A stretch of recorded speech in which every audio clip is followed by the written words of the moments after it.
Political news, sports news, crime news કે તમારા રાજ્યના સમાચાર, હવે દરેક ખબર પર રહેશે અમારી નજર. ગુજરાતનો સર્વશ્રેષ્ઠ ન્યૂઝ ચેનલ.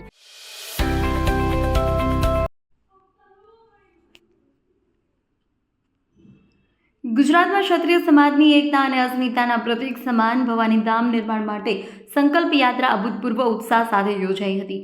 યુવા ક્ષત્રિય સેના પ્રદેશ અધ્યક્ષ અભિજીતસિંહ બારડના નેતૃત્વમાં નીકળેલી આ યાત્રાએ સંખ્યાબળની દ્રષ્ટિએ નવા કીર્તિમાન સ્થાપિત કર્યા છે.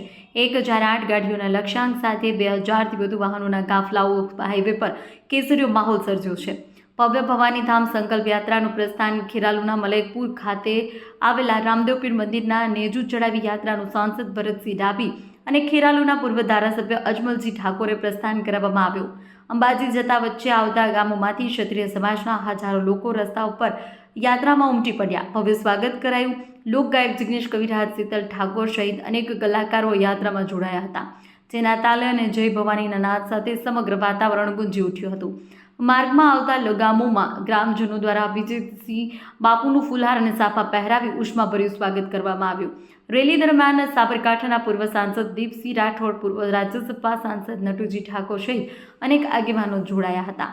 ભવાનીધામ સંકલ્પ યાત્રા અંબાજી પહોંચતા મંદિર ખાતે શિખર પર ધજા ચડાવવામાં આવી હતી.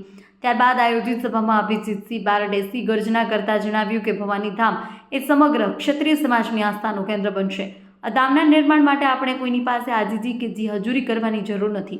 આ ધામ સમાજમાં સાથ, સહકાર, સન્માન, સ્વાભિમાન સાથે ડંકાની ચોટ પર બનશે. આ કાર્યક્રમમાં ગુજરાતી સુપરસ્ટાર વિક્રમ ઠાકોર, કલોલ ધારાસભ્ય બકાજી ઠાકોર સહિત અનેક રાજકીય સામાજિક આગેવાનો, મોટી સંખ્યામાં હોદ્દેદારો અને કાર્યકરો જોડાઈ કાર્યક્રમને સફળ બનાવ્યો હતો. રિપોર્ટર કમલેશ પટેલ, પાટણ.